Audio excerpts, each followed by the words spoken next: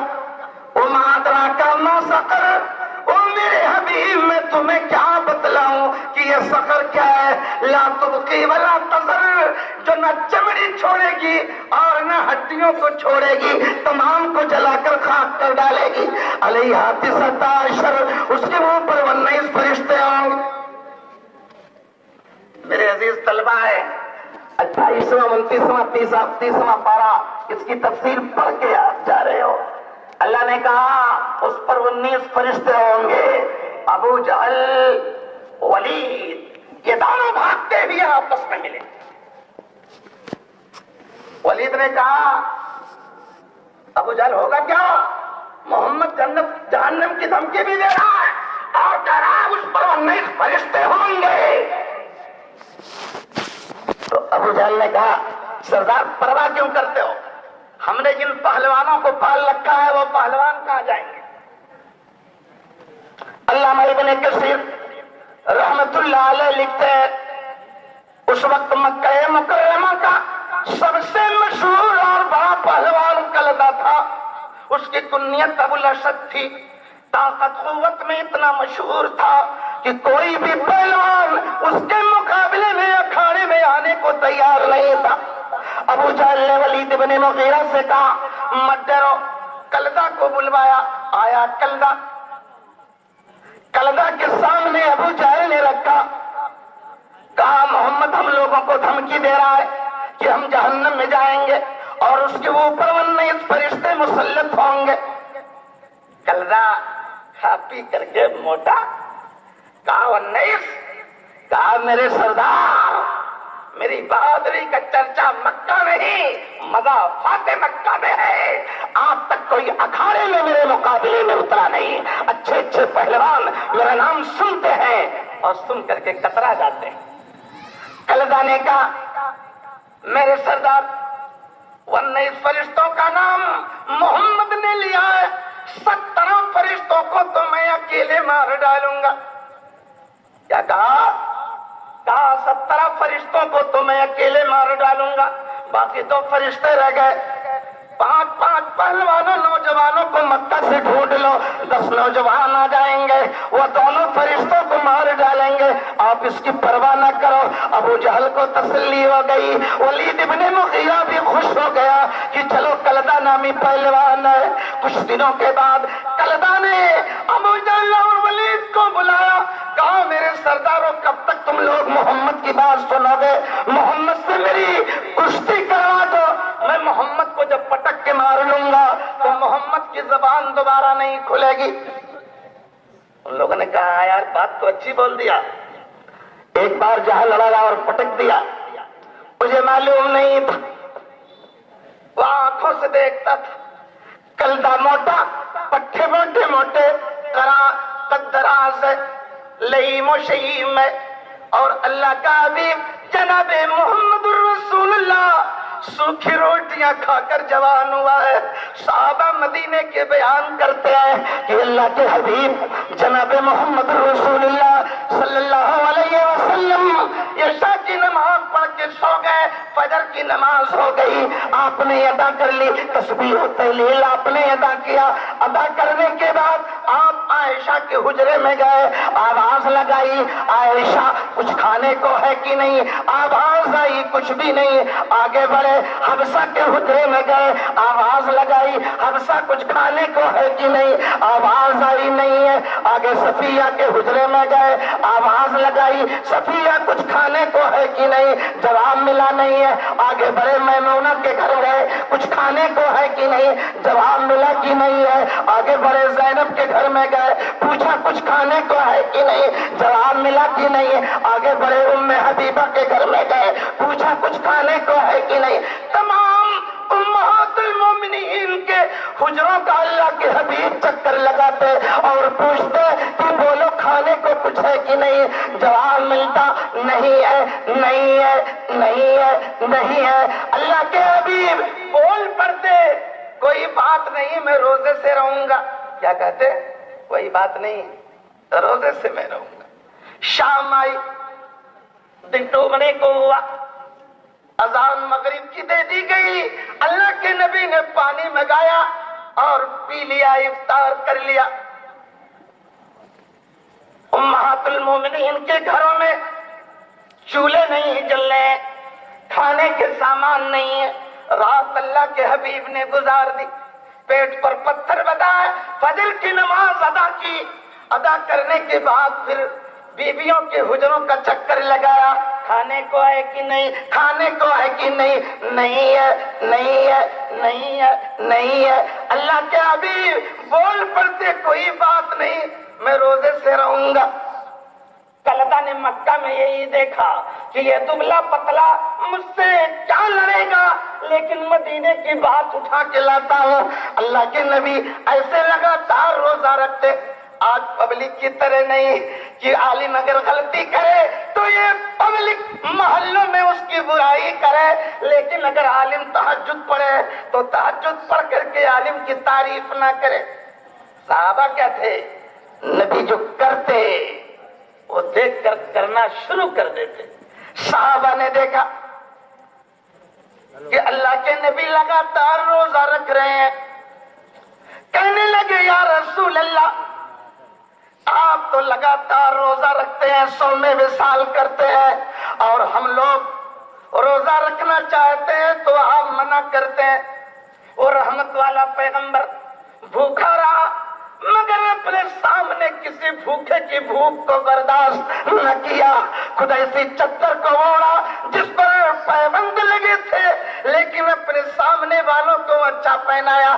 صحابہ نے جب یہ پوچھا یا رسول اللہ، آپ صوم وصال کر رہے ہیں اور آپ ہم لوگوں کو روک رہے ہیں، آپ ہم لوگوں کو روزہ کیوں نہیں رکھنے دیتے؟ ہم لوگ بھی لگاتار رکھیں گے۔ اللہ کے حبیب نے اسی وقت فرمایا تھا، ایکم مثلی، کون تم میں ہے جو میری طرح؟ وہ مانا نہیں جو اور ہمارے بھائی بیان کرتے ہیں، ہاتھ بھی ویسا نبی کا تھا جیسا ہمارا تھا، سر بھی نبی کا ویسا تھا جیسا ابو بکر و عمر کا تھا، جسم بھی اللہ کے نبی کا ویسا تھا جیسا ابو بکر و عمر صحابہ کا تھا، مگر اللہ کے نبی نے کہا ایکم مثلی، تم میں کون میری طرح؟ یتیمنی ربی ویسقین، مجھ میں اور تم میں بڑا فرق ہے۔ میرا پروردگار مجھ کو کھلاتا ہے، مجھ کو پلاتا ہے، اللہ میری روح کو تقویت دے رہا ہے، اللہ میری روح کو غذا دے رہا ہے۔ وہ بات تمہارے ساتھ نہیں ہے، جو تکلیف میں جھیل لیتا ہوں وہ تم نہیں جھیل پاؤ گے، اس لیے کہ میرا تعلق آسمانوں سے جڑا ہوا ہے، وہ چیز تمہارے ساتھ نہیں ہے۔ سمجھ رہے ہیں؟ کلدہ نے یہی دیکھا تھا مکہ میں، چیلنج بول دیا، کہا محمد سے لڑنا ہے۔ دھیرے دھیرے آواز جناب محمد الرسول اللہ صلی اللہ علیہ وسلم کے کان تک آئی۔ آپ کے ماننے والوں نے بتایا یا رسول اللہ، کلدہ آپ سے لڑنا چاہتا ہے اور وہ لوگ اکھاڑے کی تیاری کر رہے ہیں۔ اللہ کے نبی نے 63 سال کی زندگی میں کبھی کسی پہ انگلی نہ بڑھائی اور بڑھ کر کے کبھی کسی کو نہ کہا، لیکن اگر کسی نے چیلنج بولا تو اس چیلنج کو جناب محمد الرسول اللہ نے قبول کر لیا، چیلنج قبول کیا۔